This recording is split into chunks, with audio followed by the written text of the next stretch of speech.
dancing in the mud against to a backdrop of horses running, and then suddenly she's on a mountaintop. It was basically just Shakira in front of a green screen gyrating. Yeah. She's just belly dancing in front of the green screen. Yeah, it's great. And now she's got Disney money. I remember when she wasn't a pop singer and she had like a rock album in Spanish and Arabic. And then she started doing American albums. That was I'm both ashamed and I don't care because those videos wouldn't have happened. So I'm fine with it. So guys, we're live. Of course we're live. How long have we been live, Chris? We've been live a little bit, not a ton. We're just talking. It's the Shakira cast. Yeah. Well, man, do you think we could talk for an hour about Shakira? I'm pretty sure we could. I mean, yes. Who doesn't have strong feelings about her duet with will.i.am? Well, let me rephrase. Can we talk about Shakira for an hour without just saying, man, Shakira's hot over and over? Well, Chris, I would like to believe you're the type of person that can look past someone's outward appearance and talk about the content of their character and their talent. But if you want to just spend an hour talking about how hot somebody is, listen, feel free to go. I am not the one who made a video of me in a cage putting my butt up. Actually, you are. Ooh. Yeah, we can't all see that. Do you not remember the Kickstarter, Chris? No. God, no. Yeah, I did. I'm sorry. It wasn't a Kickstarter. It was a GoFundMe. Oh, yeah? It was the GoFundMe for Chris's weird fetish tape. Oh, yeah? How'd that go? Did we hit our goal? You locked in a crate, just gyrating in a nude bodysuit. Wow. My favorite part of 2016. Incredible. Thanks for sharing that. You're welcome, buddy. All right. So, hey, Matt. Yes, dear. Facebook is being a real bastard this last couple of days because they keep reminding me of the photos we took at San Diego. Right? Oh, I'm so sad I couldn't go this year. Me too. I was supposed to be able to. Well, it didn't work out. Yeah, we've been to San Diego a few times for Comic-Con, and San Diego may be the best city I've traveled to that I don't want to actually live at. Yeah, I can see that. Yeah, no. I think San Diego is too expensive. Well, of course, it makes the New Orleans inflation look like nothing. However, it is 60 to 70 degrees every day with no humidity. Yeah. And that might be a price willing to spend because I stepped outside to get the mail and I felt like I was going to die. Yeah. But do you want to hear about some news that's kind of been pre-released? Oh, please, Chris. Well, because Comic-Con's going on now, and we won't get to the juicy stuff until Friday, Saturday, Sunday. So next week's show. So next week's, but there's a couple of things that are trickling out that we can talk about. First of all, there's a new animated series coming from Marvel Rising Initiation. Yeah. Have you seen this trailer, Doug? No, not at all.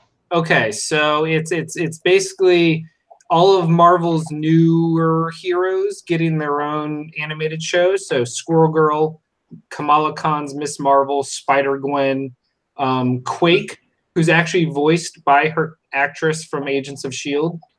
Nice. And Patriot. Yeah, it's interesting. They've officially changed Spider-Gwen's name to Ghost Spider. Which, you know what, I'm okay with because if the whole for us the book was called Spider-Gwen, but if you're gonna have a secret identity, you don't want to be going around going, "Hey, I'm Spider-Gwen. Are you Gwen Stacy?" No. Why would you? How many Gwens are there in the tri-state area? Yeah, so I like I like Ghost Spider.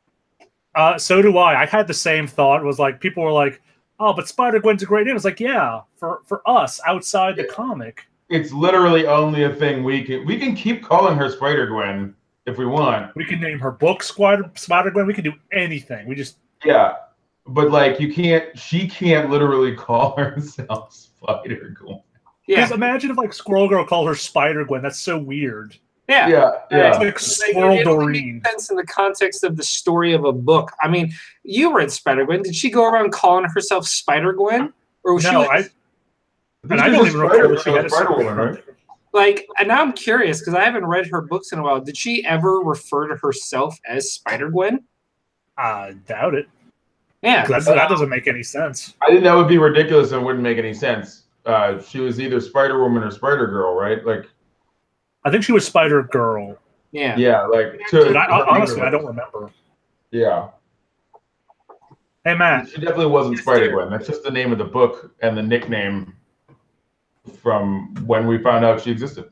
Yeah, exactly. Hey, Matt, what was the best era of Amazing Spider-Man? What do you mean? I mean, like, what was our favorite time reading Spider-Man? That would be the Otto Octavius Superior Spider-Man. What if I told you that there is going to be a book called The Superior Octopus coming out in October? And is it Peter Parker being Doc Ock? No, apparently, and we didn't know this because we didn't read Amazing Spider-Man 800. Doc Ock is back and in a different body. Of course he is. And he has been something Hydra. Whoopsie doodle, he is now the Superior Octopus. Okay. Yeah.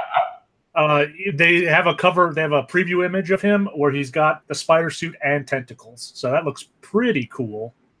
No word on who's writing or drawing it yet, though. There's going to be a new X-Men team, X-Men Black. It's going to be featuring Magneto. I assume this will probably take the X-Force role. No writer or artist listed for that either. So I guess they're just leaning real hard and just X-Men color. I guess so. Even though blue and gold are ending. Now, Chris, what have you heard about? I think it's called Extermination.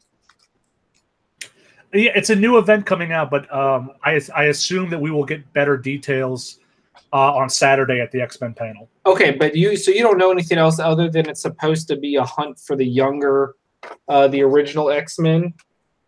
Correct. I don't know anything more detailed than that. All I know is I'm kind of like hyped for it, I guess. Well, and here's the thing: since I read my comics digitally, I didn't get that ad. Oh, okay. So I had no idea what you were talking about. Oh, okay, fair enough. So you were just kind of spitballing. Yeah. But Saturday afternoon is the big X-Men panel. So yeah. What's that art? Oh, this is that David Mack drawing of a Neil Gaiman poem. Oh, nice. Somebody got it tattooed on them. Basically, it's about getting a tattoo. Anyway, it's signed by Happy National Tattoo Day. Is that today? Yeah, when was that? Was that today? That's today. Oh, okay, neat. Today? That's crazy. Okay. I'm sorry. Scott Snyder's going to announce a new DC project on Friday. Really? Is it going to be right all up there with all the other 27 movies that are never actually happening? No, I said Scott Snyder. Oh, I'm sorry. It's actually going to happen. Okay. Well, if Scott Snyder's doing it, then yes, it probably will happen. It is somehow going to Justice League. So yeah, it's going to tie into Justice League, but beyond that, we don't really know. Shuri, the breakout from Black Panther, is getting an ongoing later this year by and I know I'm going to fuck this name up, and I'm sorry, Nenendi Okafor and Leonardo Romero. It's going to just take Shuri and kind of use that synergy that Marvel's very good at. Okay. Hey, Chris, you know one thing I really hope we get at San Diego this year? What was that? The trailer for Young Justice Outsiders. That would make sense. It's supposed to come out next year. I assume they've got something done. Apparently, they have a huge blowout for their new streaming service. Like DC has taken over the Gaslamp District with their new streaming service. That's really impressive. Young Justice apparently is one of the front runners or the heavy hitters of the program, along with the Titans live action show. Fingers crossed. Look, I am 100. We've talked about this before, but I want Disney to come out with theirs, and I want DC to come out with theirs. And all I care about is that you let me watch all of your old cartoons, especially Disney. Because especially since Disney just announced this Marvel Rising show, but it's on Disney XD. So if it's not on the streaming service, I guess I'm not watching it. and I want to watch it. Let me support you. Let me watch it streaming. Buy it on Amazon. No. So you want to support them, but not that way. By watching it live or watching it by streaming, I'm supporting their overall platform, but asking me to pay for it before I've seen it and know if I want to spend money on it seems crazy. It does. That's all I'm saying. That's why the concept of the Amazon, iTunes, like pay first, then decide if you like it. It's fine if it's an established show and I'm buying like season 6 of a show I'm already invested in. Like Steven Universe. Yeah. You know. Anyway. Mark Millar, Miller's World, is coming to Netflix with 5 titles in development. Jupiter Legacy, Huck, American Jesus, Empress, and Sharky the Bounty Hunter. I'm sorry, what was that last one? Sharky the Bounty Hunter? I mean, who hasn't heard of Sharky the Bounty Hunter? Well, and here's my thing. Like these of these 5, the only one I'm really familiar with is Huck. Okay. I did love Huck. Which you will agree is the most unmarked Millar comic that he's made. True. It was very hopeful and happy, and it didn't have sister incest murder. Yeah. And then it got weird at the end, but it was okay. It corrected itself. Yeah. It almost veered into Millar territory, and it was like, nah, we're good. Nah, we'll make this wholesome. The CW is developing a Batwoman show to continue. I heard about that. To continue being an all CW DC network all the time. I am fine with that. Just rebrand as the CW to DC. I mean, you're already just 2 letters. DC plus Reign, the frothiest show on television. Well, Reign is over. It's no longer frothy. Oh, it's Reign of Terror is over? Yes. Oh.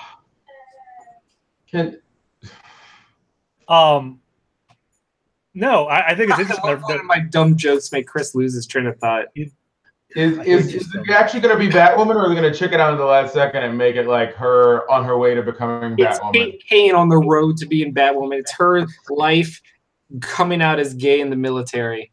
And I guess it's between West Point. The rule is no capes, no tights, no bats, no. Although to be fair, CW really no longer has that mandate. Yeah. Like that's Fox with Gotham.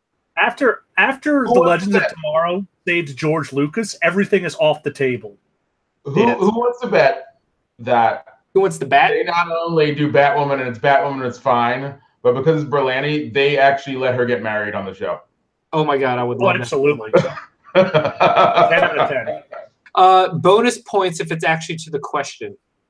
Yeah. Oh God, that'd be amazing. Oh, like bring in Renee Montoya. The question. Can we let Renee Montoya just be shows for a while before? Listen, my wife. The popping up in the Arrow and the Flash would be amazing. My comics White Whale for years has been a Renee Montoya comic book, and apparently no one cares but me. Hey, I loved her as the question. And I loved her in Gotham Central.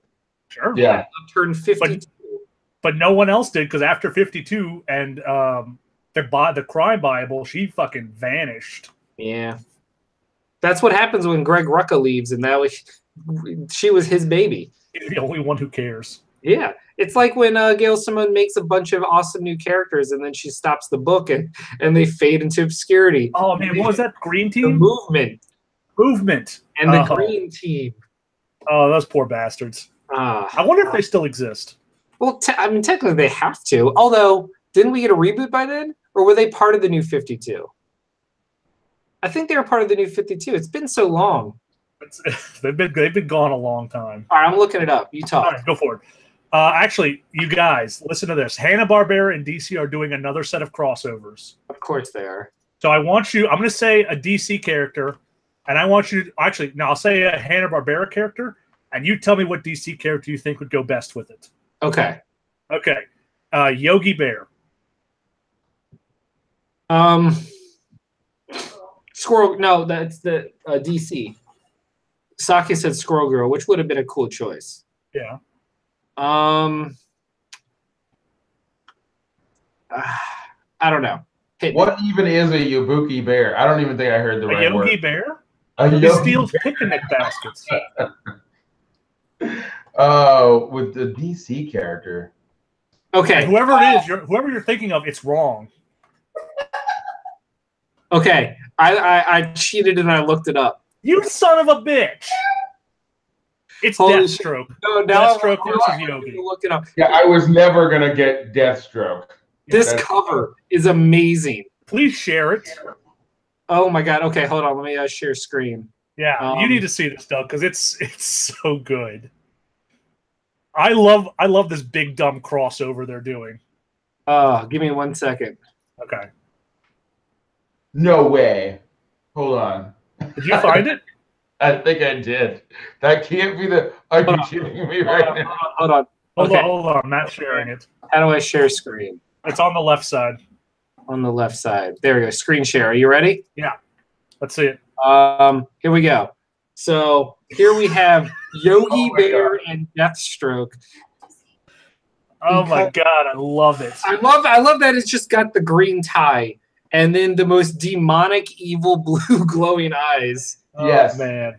He's not, look, that bear is not here for a picnic basket. That bear is here for your fucking soul. First of all, Matt, it's a picnic basket. It doesn't matter because it's a soul, okay?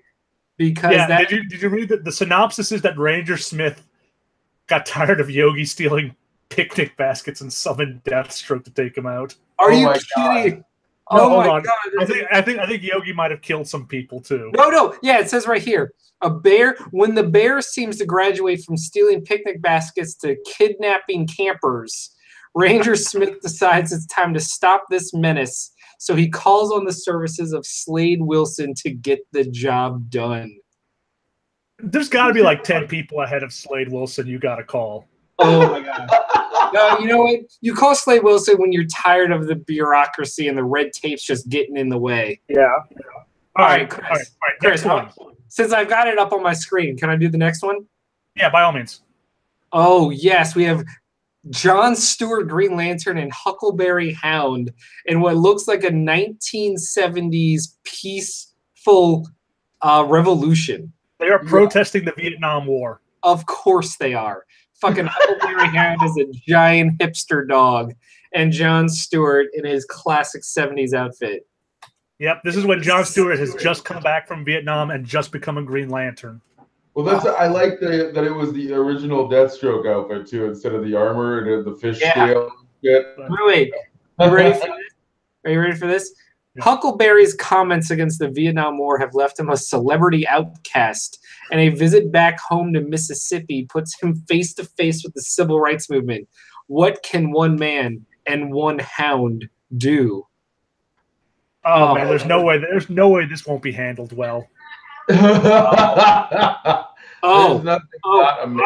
Yes, Chris, the next one. Yeah. Did you hear Magilla, Gorilla, and Nightwing? Did you hear Saki's comment in the background? No. He ain't nothing but a hound dog. I know, that's a me joke. Get out of here. Next up, we have Nightwing teaming up with your boy Magilla Gorilla.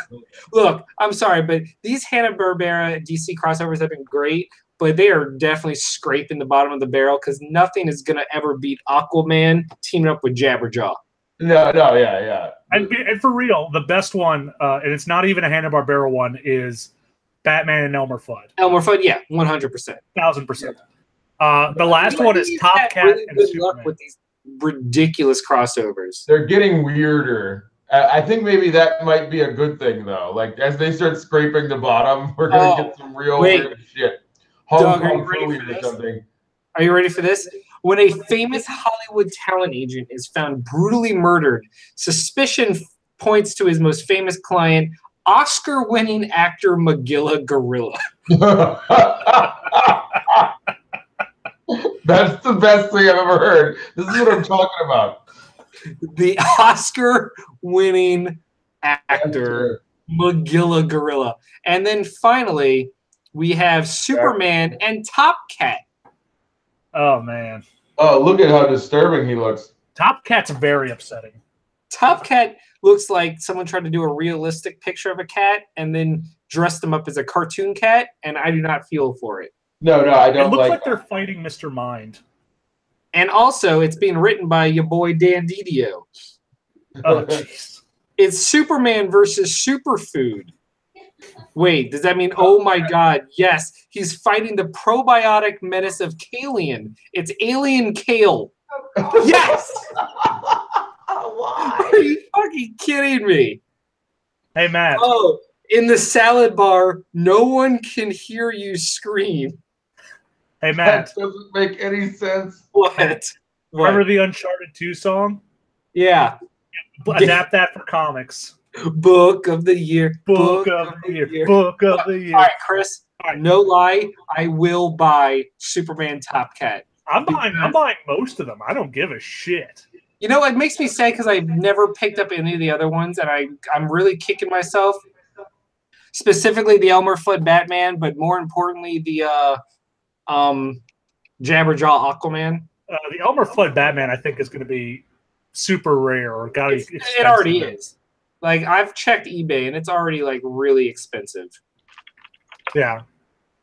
All right, last thing that I have currently. Hey, Matt. Yes. Have you ever given a shit about She-Ra? Nobody has. They only pretend to now that she doesn't have boobs. Yeah, so Netflix unveiled the new She-Ra coming November. And she looks like a person and not a weird action figure that they poorly animated. And despite no one giving a shit about She-Ra for 30 years, all of a sudden, holy crap, dude. It's the most cherished childhood character of anybody. Oh my god. So that, I mean, literally our tone is all you have to take from this. It looks fine. I didn't even hear about this. I'm looking at this for the first time. Here's the thing. I'm actually really looks excited. Amazing. Because yeah, I agree. It's being written by the indie writer who does the comic Lumberjanes, which is a delightful read. Familiar. It's a delightful read, and you know what? She's perfect for taking on She-Ra. And also, they showed what He-Man's going to look like in that style, and they both look really good. Not every comic needs to be like hyper overly done. I don't know the word for it. I was gonna say like it looked a little anime-ish, and I love that. And it had, I don't know, it just looked like something that, you know, was maybe made for girls. Because it was. By girls. Like, instead of looking like this thing where there's still like a strange, I don't know, male gaze thing happening. Not everybody needs to look like a fucking, I don't know. You know, I just love the fact that it's this show that they never liked in the 80s because it was for girls and He-Man was for them. And now all of a sudden, because they can't jerk off to it, suddenly it's a huge issue. Yeah. It's man. Welcome to the goddamn patriarchy. Thanks, Aki. Hey, by the way, I pulled up the last round of Hanna-Barbera crossovers. Yeah. And just so Doug knows, not only was it Aquaman and Jabberjaw, which was amazing, because it was actually it was written by Dan Abnett, and the art was by Paul Pelletier, who that was the team that actually did the Aquaman book when New 52 first debuted. There was also Black Lightning and Hong Kong Phooey as a 1970s like blaxploitation kung fu movie. They already did a Hong Kong. Yeah. Nice. There's the Flash and Speed Buggy. That's the only appropriate one. And the best was Super Sons, so Robin and Superman, or Superboy, and Dino Mutt. I mean, that's just awesome. That's good stuff. And I know there was the first round because I remember Flintstones. Yeah, nope. Where is it?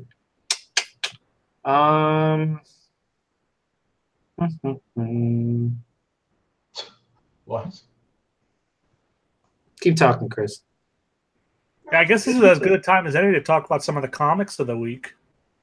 I want to start off by talking about my favorite Marvel book, which is The Immortal Hulk.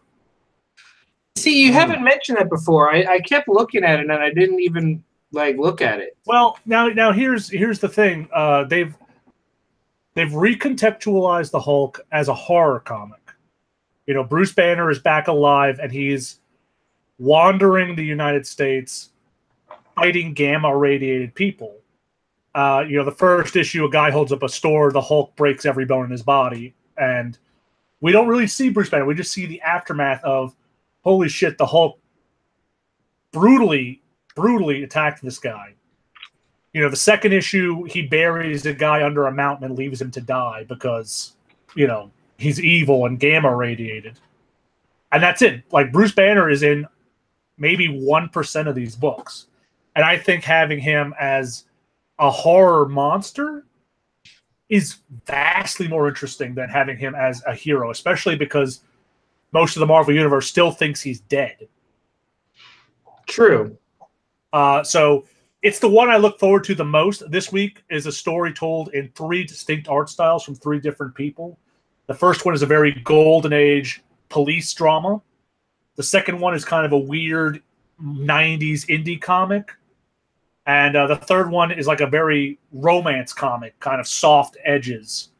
And it's all people telling the same story of the Hulk fighting this kid who has who shoots gamma radiation out of his fingers. It's really, really great stuff, and it's my highest recommendation from Marvel. On the other hand, I have Thor, and I love everything about Thor except for the art style. I hate the art style so much. And I will pull up a page for you to see. Okay, please do. Because the story, you know, we're continuing on Jason Aaron's 3 series spanning run of Thor, and the story is still very strong. We're getting into the kind of the nitty gritty, but I really don't like the art. And this is what it looks like, and I may be crazy, and it may grow on me. So this is just a panel to show you what it looks like. You know what it reminds me of? Like, I kind of really like that style, but I also don't want to read it. Like, it's kind of like that. They did that. Warren Ellis had that run on X-Men where everything was painted, and I just didn't want to read any of it. It didn't feel like a comic book. It felt like a bunch of pictures that weren't really connected. This is similar to me, where like it's I think it's beautiful, but like, what should it be in a book like this? You know, right. And like, there's just some things are better for a cover, you know. And I don't know what else to say about that, but like, just like, it doesn't lend itself to me reading the thing that I'm holding. I think Alex Ross is like one of the only people who can paint something really realistically and have me still read it. So, like, it still feels like a comic book artist is doing it, not like a painter is just painting a bunch of different paintings. I don't know. It's interesting that you mention Alex Ross, because I find that as I get older, I'm less enthralled with Alex Ross doing comics. Like, I think Kingdom Come is still his greatest work, but like, Marvel's is really kind of flat for me the further I get away from the first time I read it. I still like it, but yeah, Kingdom Come's the one that holds up entirely. I still think he's an amazing, like, here's a picture, you know, a cover guy, or like, he did a bunch of projects that were all pretty good. But yeah, I just mean, like, his work is readable, as opposed to seeming like 50 covers smashed together onto one page, which is what a lot of the painted artists do to me. Like the guy who did the new Rye when Valiant restarted.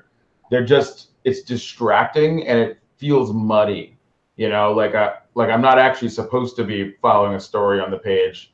I'm supposed to be taking it in as one artwork, which doesn't really work for storytelling, you know.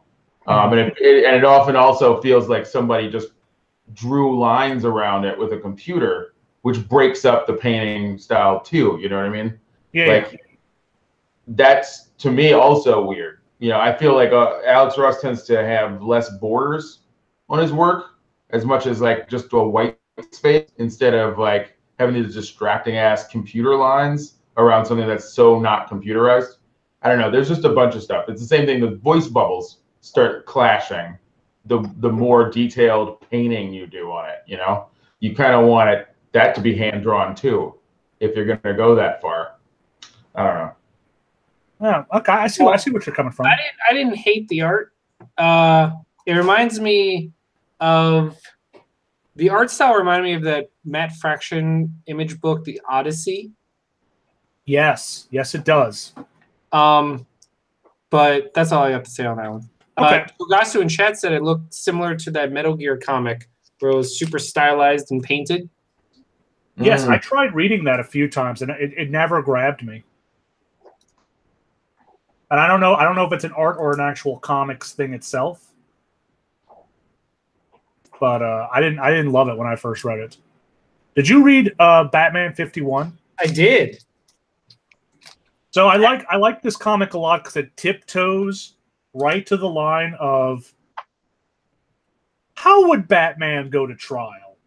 Well, you're forgetting the other thing. Post-wedding. It also is dealing with the aftermath of his heartbreak and how he's dealing with that anger and he is lashing out violently. But instead of showing it, they're showing the aftermath of it. Yeah. And you can almost feel Bruce Wayne's penitence when he agrees to basically hold Batman accountable in a court of law. That's a good point that I didn't consider the penitence thing. I did like them kind of easing into, is Batman a trained coroner? Which I think it's one of those things that if you dig too deeply in, it kind of undermines everything that Batman is. Yeah, like when the opposing counsel's like, Commissioner Gordon, you progressed with these findings because Batman told you that the coroner missed something in the autopsy. Is Batman a licensed coroner? He's like, well, actually, answer the question. You're like, oh, no, I guess he's not. Yeah, it's something you definitely don't want to peer too deep in, but it's fun to kind of brush against it. Definitely studied and basically is a licensed coroner. He's just not licensed. Yeah, but you don't want to. You know, Daredevil can get away with doing legal superhero stuff. You don't want to do it for Batman. The police rely on Batman too much. Yeah. Yeah. Every job, essentially. Everything. Every time someone sneezes too hard, they call Batman. Because there's only 3 cops in Batman. All the rest are criminals with badges. Yep. It's funny you said there's only 3 cops because both Gordon and Bullock are in this book. Yeah. There you go. So 2 out of the 3 showed up. Chris, what did you think of Justice League? I think this is the issue that I liked the least. Really? I think so. I think this is the one where it kind of felt like it was kind of falling apart a little bit. I'm still on board with this story.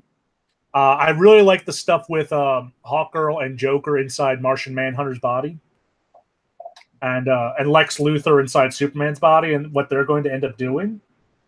But I think this is the one that felt it felt a little wonky to me. You know, it felt like it was kind of unraveling,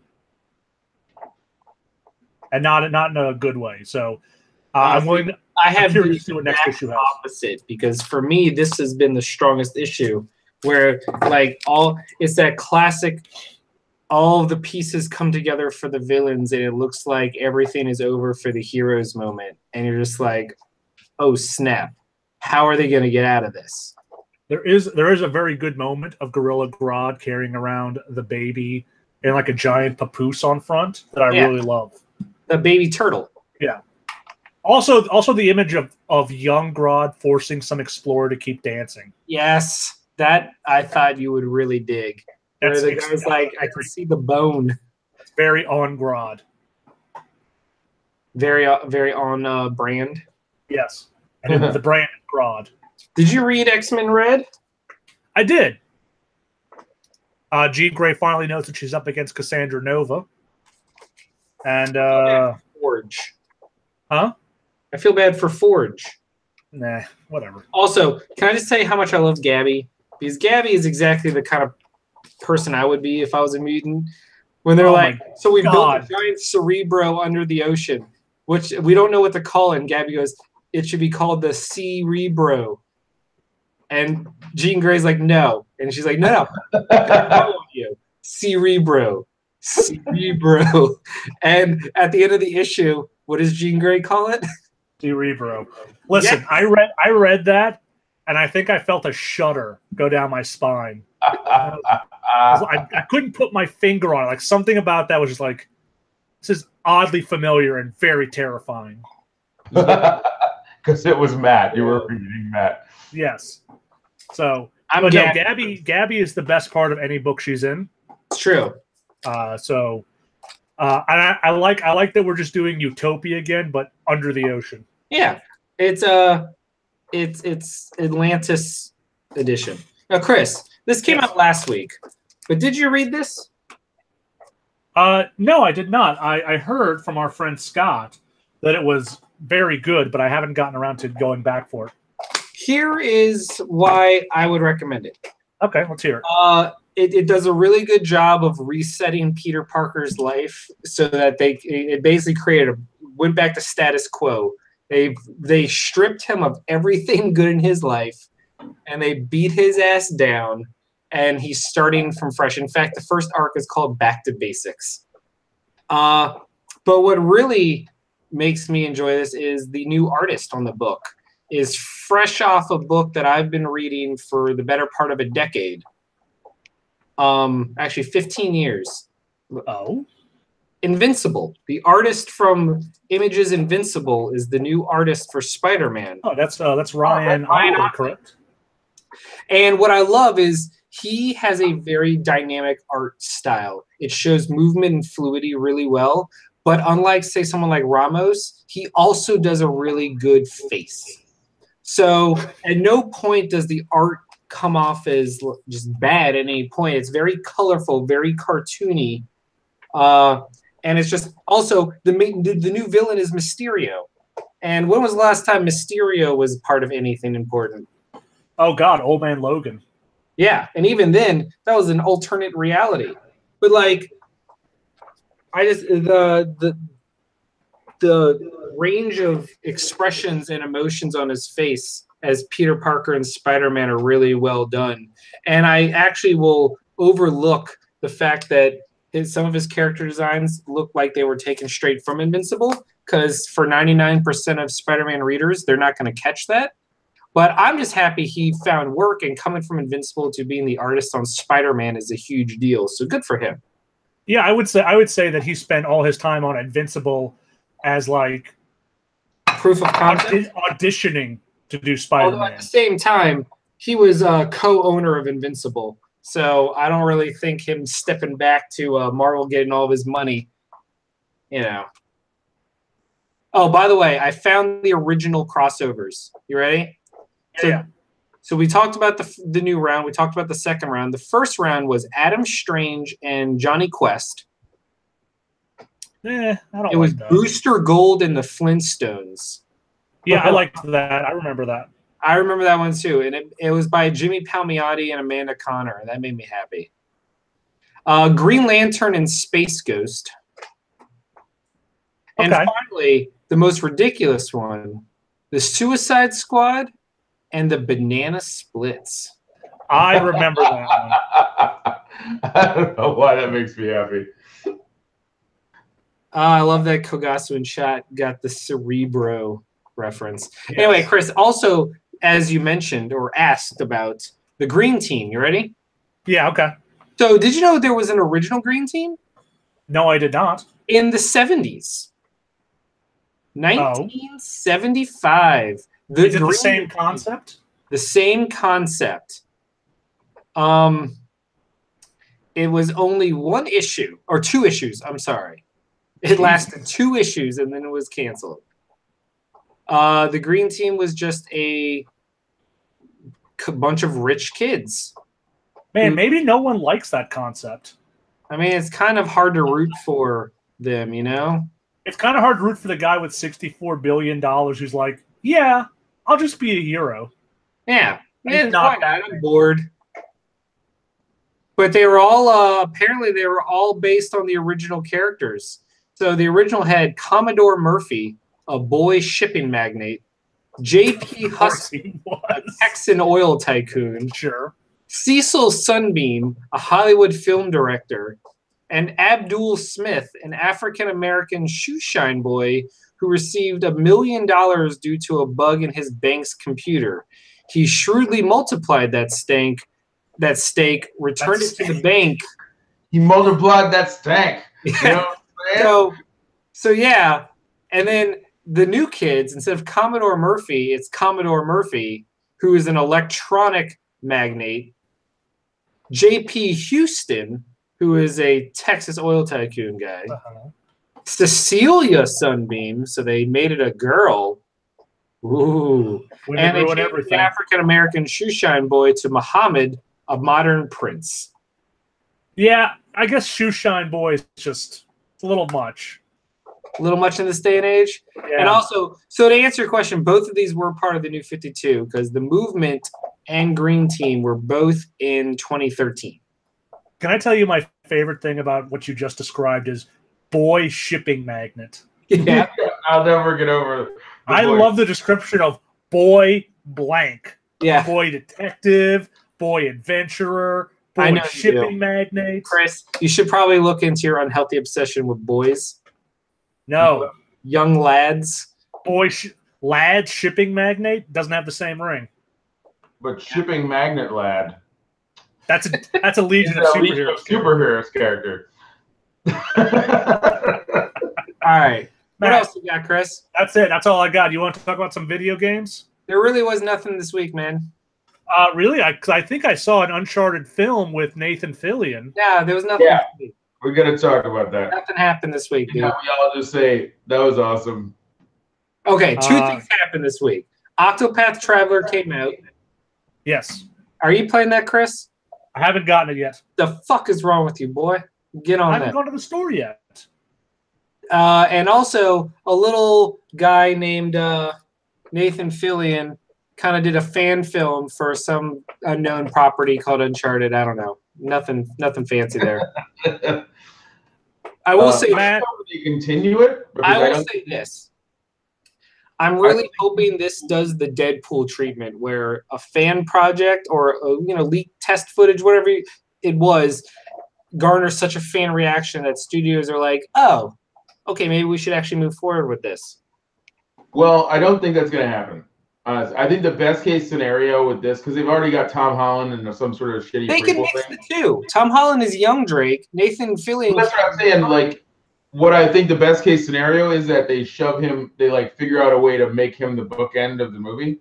Yeah, like Chris was saying that how it's just old Drake recounting his origin. Like the young Indiana Jones Chronicles. Yeah, only in reverse, where the old guy is going to be the Chronicles because he's the TV level guy. There is one moment in that fan film that was so perfect and was such an homage to the video games without really being over the top, and it was when he jumps from the window. Yeah. He lands, and the camera is framed exactly as it is in a video game, going from cutscene to gameplay. Yeah. Where it pans. He stands up right into the over frame and it's behind his back. Yeah, in like the third-person action sequence, and then stops, and then there's like a little like jolt, and then that's when he pulls his gun and the gunfight starts. And I'm like, that's literally them framing the movie as it was a video game, and I love that moment. It was such a really cool thing. It's also less distracting than, say, like the first-person footage in like the Doom movie or something, which was also garbage. But like, because it's a natural, it's actually just like feels like a natural film choice. It just was kind of cool to watch an action sequence framed that way.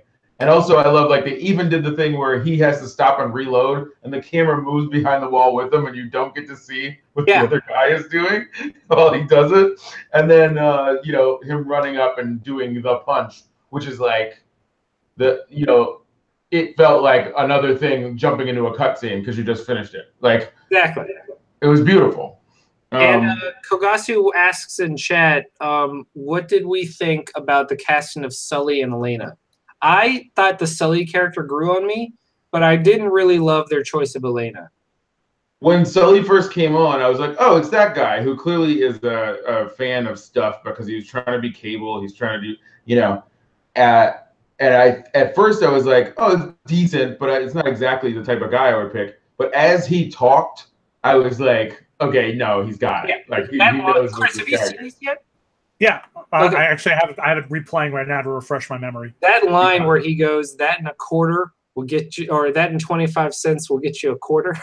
Are we gonna crack this open? I feel like we're always cracking things open. My only problem with the Elena one is the actual voice actress for Elena is a real actress. She's not just a voice actress. Yeah.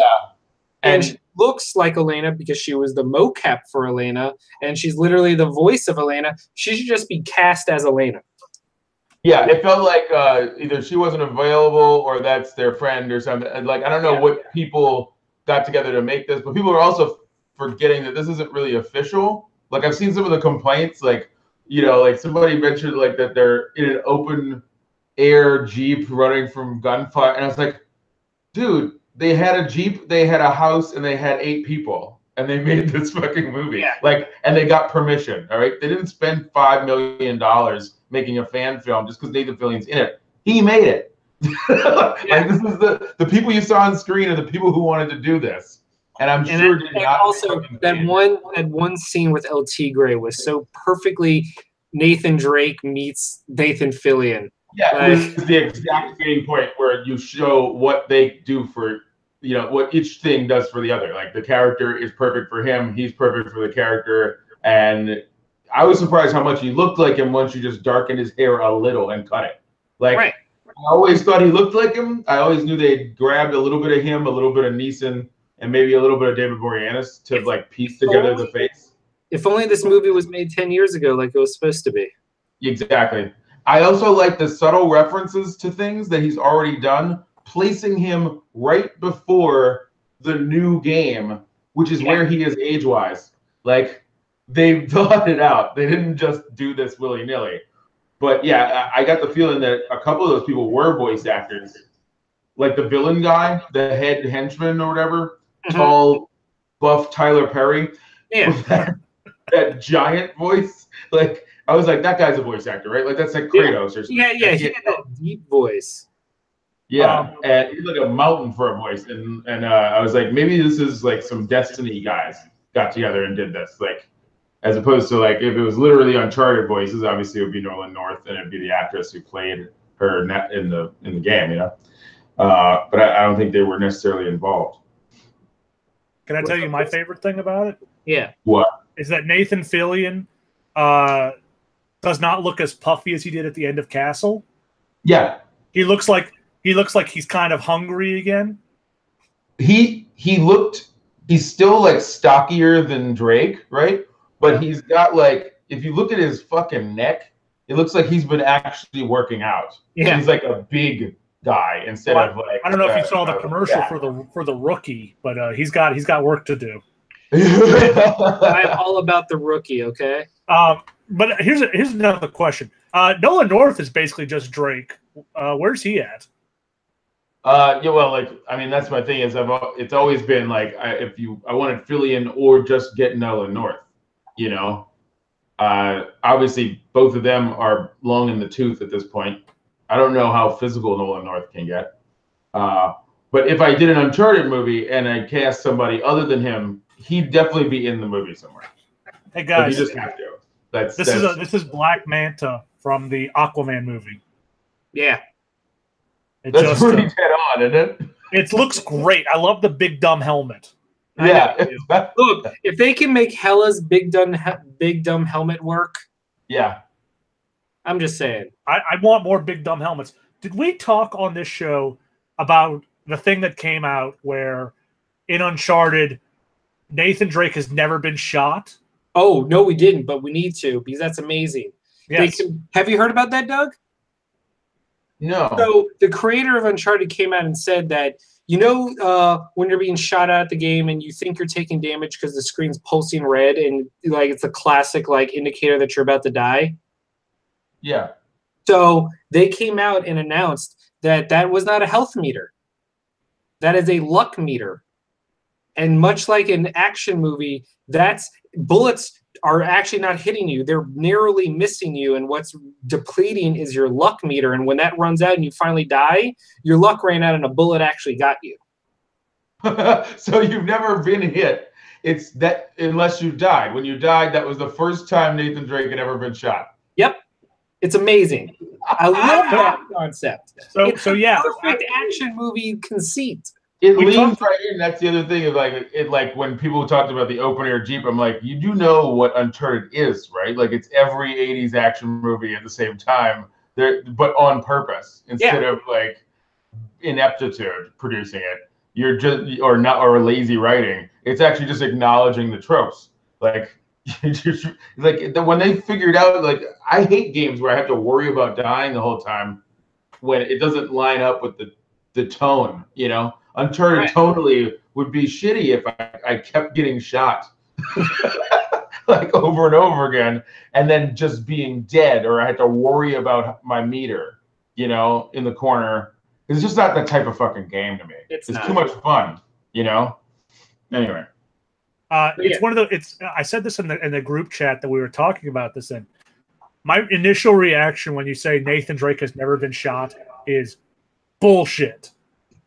And then I think about it for more than like a second, and I'm like, "Oh, that's really cool. That's a smart idea, right?" Yeah. But it's one of those things where the gut reaction, no fucking way. Yeah, but he's not a person. Exactly. Every time he got shot didn't count because you died. The game wouldn't have gone on then, would it? So no. I love it. So dumb, and I love it. Yeah, exactly. Yes, indeed. Is there anything else you want to talk about this week, Matt? No, we'll talk about Octopath next week or whenever you get it, and I've had more time to play into it. Next week we'll also have. Actually, there will be no NPD numbers this month. They did some new update to their analytics software, and we're going to be getting 2 NPDs next month, one for June and July. But next week we can also talk about the Aquaman. The first trailer is hitting Saturday. Yes. Next weekend we're going to be swamped with tons of news because Comic-Con is going on, and everything will have been released by then. Yep. I can't believe it's been a year since the last one. I remember you guys went to that other one. Oh, I'm man. so excited. I would love to go back, but we'll go back. Well, yeah. I'd like to hit Dragon Con again, but I keep not planning that far ahead. You know what I mean? I have to like get a hotel now. Also, we were talking about this. Do you remember how easy it was for us to go to Comic-Con the first time? Yeah. It was like a month or two before. We're like, let's go to Comic-Con and get a hotel and buy tickets. Yeah. And now it's like, oh, I have to start planning this in February. Yeah. So, I mean, but it's still, one day I'd like to go again with you. Oh my God, I would love to. I would love to do any convention with you. Well, come to Tampa one day. There's MegaCon in Orlando. That's a big one. And you get all your wrestlers there too. One day. But anyway, that's about it for this week. Yeah, we'll be back next week with all the post-Comic-Con stuff, Aquaman, Octopath Traveler, the whole 9 yards. Indeed. And we might even have Doug again. Thank you for joining. I'm glad that your new webcam works. Yeah. It looks great. Yeah, hey, I better than Chris. All right, shut up. Just to upgrade his shitty webcam. It's not so shitty. Chris, you are so pixelated. It looks like you're running on a 56. I think that's you. That's his connection. He is fuzzy as shit. Anyway. All right. But also, I need to fix up. This is just a catastrophe behind me. I mean, that's just what it is. That's just life. I can't figure out how to hang any of my posters without them rolling back up. So get a rubber bands. Yeah. I'm gonna get thumbtacks. Hey Matt, let's all invest in green screen so we can pretend to be at the beach or something. I would love to invest look, in green I'm screen. in Delaware. Yeah. Oh no, now I'm in space. Chris, I'm sending you a picture. Yeah. And I want you to look at the difference between your image quality and the thumbnails of Doug and I. Let's see it. Same picture. Let's see it, Dad. I need to screen share this or something. I just took a screenshot and sent it to him. Yeah. But anyway, as always, we'll see you guys later. Peace out. All right, guys. Y'all have a good night. We'll see you next week. Night, guys.